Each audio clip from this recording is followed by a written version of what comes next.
അതിരടി അടിപൊളിയാണ് മോനെ. അതായത് തിയേറ്ററിൽ പോയി കാണുന്ന എല്ലാവരും, അതാണ് എനിക്ക് ആദ്യമേ സ്റ്റാർട്ടിങ്ങിൽ തന്നെ പറയാനുള്ളത്. സംഭവം എന്താണെന്ന് വെച്ച് കഴിഞ്ഞാൽ, ഞാൻ കുറച്ച് കൊല്ലങ്ങളായിട്ട് ഇത്രയ്ക്ക് എഫേർട്ട് എടുത്തിട്ട് റിലീസ് ഉണ്ടെന്ന് ഒരു മൂവി കാണാൻ പോയിട്ടില്ല. അതിന്റെ റിസൾട്ട് ശരിക്കും പറഞ്ഞ ആ മൂവിക്കുണ്ട്. കാരണം അടിപൊളി എന്ന് വെച്ച് കഴിഞ്ഞാണ്ടല്ലോ, നമ്മൾ ആ ഒരു തുടക്കം തൊട്ട് അവസാനം വരെ നമ്മളെങ്ങനെ എന്റർടൈൻ ചെയ്യിക്കാന്നുള്ളതില്ലേ, ആ ഒരു ലൈനിലാണ് മൂവി പോകുന്നത്. എൻറ്റയർലി മൂവി, അതായത് സംഭവം എന്താണെന്ന് വെച്ച് കഴിഞ്ഞാൽ, ഒരു പസ്സിലൊക്കെ സോർട്ട് ചെയ്യുന്ന ലാഘവത്തോടെയാണ് ഈ മൂവി. അതായത് നമുക്കറിയാം ഈ പറഞ്ഞ പോലെ നായകൻ ആരാണ് വില്ലൻ ആരാണെന്നുള്ളത് അറിയാം. സോ നമുക്ക് പ്രഡിക്റ്റഡ് ആണ് ക്ലൈമാക്സ് എന്ന് പറയുന്നത് ഇങ്ങനെ ഉണ്ടാവും എന്നുള്ള കാര്യം നമുക്ക് ഓൾറെഡി അറിയാം. സോ ഇവരെങ്ങനെ ഈ പസിൽ സോർട്ട് ചെയ്ത് ഈ ഒരു ഫൈനൽ ഔട്ട്പുട്ടിലോട്ട് എത്തും, അല്ലെങ്കിൽ ഈ ക്ലൈമാക്സിലോട്ട് എത്തും എന്നുള്ളതാണ് എൻറ്റയർ മൂവി. വേറെ ഒന്നുമില്ല, നമ്മുടെ ഇവിടെ റിയൽ ആയിട്ട് നടന്നിട്ടുള്ള ഇൻസിഡൻറ്റും അതിനകത്ത് ഇൻവോൾവ് ആക്കിയിട്ടുണ്ട്. അപ്പോൾ നമുക്ക് പിന്നെ കോളേജ് ലൈഫിൽ ബേസിക്കലി ഒരു കോളേജിൽ ഒരു ഇവന്റ് നടക്കുന്നതായിട്ട് ബന്ധപ്പെട്ടിട്ടുള്ള കാര്യങ്ങളാണ്. നമുക്ക് ഒരുപാട് റിലേറ്റ് ചെയ്യാൻ പറ്റും, കുറേ പേർക്ക് ഒരുപാട് റിലേറ്റ് ചെയ്യാൻ പറ്റും. പിന്നെന്ന് വെച്ച് കഴിഞ്ഞാൽ ഓരോ ക്യാരക്ടേഴ്സും അടിപൊളിയായിട്ടുണ്ട്. അതായത് ടൊവിനോയും ബേസിലൊക്കെ നമ്മൾ ഇതുവരെ കണ്ടിട്ടുള്ള അവരുടെ ക്യാരക്ടേഴ്സിനെ വിട്ട് എൻറ്റയർലി ഡിഫറെൻ്റ് ആയിട്ടാണ് ഇതിൽ പെർഫോം ചെയ്തിട്ടുള്ളത്.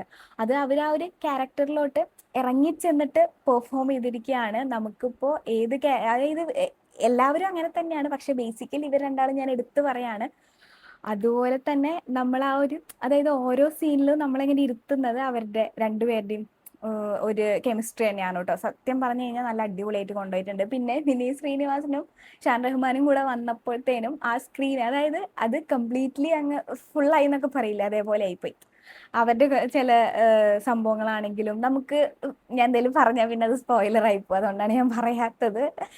അവരും കൂടെ വന്നു കഴിഞ്ഞപ്പോൾ അങ്ങ് നമുക്കങ്ങ് എനിക്ക് ശരിക്കും പറഞ്ഞാൽ ഫസ്റ്റ് ഹാഫിനേക്കാളും എനിക്ക് ഭയങ്കര ഇഷ്ടമായത് സെക്കൻഡ് ഹാഫാണ്. സെക്കൻഡ് ഹാഫ് അടിപൊളിയായിരുന്നു, ഫസ്റ്റ് ഹാഫ് അടിപൊളിയായിരുന്നു, പക്ഷേ സെക്കൻഡ് ഹാഫ് ഒരു വേറെ ലെവലായിരുന്നു. നമ്മളെ എല്ലാം കൂടെ മിക്സ് ആയിട്ടുള്ള ഒരു സെക്കൻഡ് ഹാഫ് ആയിരുന്നു കേട്ടോ. ശരിക്കും പറഞ്ഞാൽ ഇമോഷണലി നമുക്ക് ഒരുപാട് കണക്ട് ചെയ്യാൻ പറ്റും. ആ ഒരു ഫൈനൽ ആ ഒരു സ്റ്റേജൊക്കെ എത്തിയപ്പോഴത്തേനും നമ്മൾ അറിയാതെ തന്നെ നമ്മുടെ കണ്ണൊക്കെ നിറഞ്ഞു പോകുന്ന ഒരു സിറ്റുവേഷൻ ഒക്കെ ഉണ്ടായിട്ടുണ്ട്. എല്ലാ ക്യാരക്ടേഴ്സും ഈ പറഞ്ഞ പോലെ അവരവർക്ക് കൊടുത്തിട്ടുള്ള കാര്യങ്ങൾ നല്ല അടിപൊളിയായിട്ടാണ് ഡീൽ ചെയ്ത് പോയിട്ടുണ്ട്. നമ്മളെ ഓരോ ക്യാരക്ടേഴ്സും നമുക്ക് എടുത്തു പറയേണ്ടതാണ്. സോ മൊത്തത്തിൽ മൂവി അടിപൊളിയാണ്. സംഭവം എല്ലാവരും തിയേറ്ററിൽ തന്നെ പോയി കാണണം. കാരണം ഈ ഒരു ക്രൗഡിൽ ഇരുന്ന് കാണുന്ന ആ ഒരു തിയേറ്റർ എക്സ്പീരിയൻസ്, ആ ഒരു അറ്റ്മോസ്ഫിയറിൽ ഇരുന്ന് കാണുന്ന ഒരു ഫീല് കിട്ടാനായിട്ടാണ്. കാരണം അതാണ് ഈ മൂവീനെ എൻറ്റയർലി കൊണ്ടുപോകുന്നത്. സോ എല്ലാവരും മസ്റ്റ് ആയിട്ട് പോയി കാണാം. അപ്പോൾ എനിവേ, കൂൾ ഗുരു, ശുക്രിയ.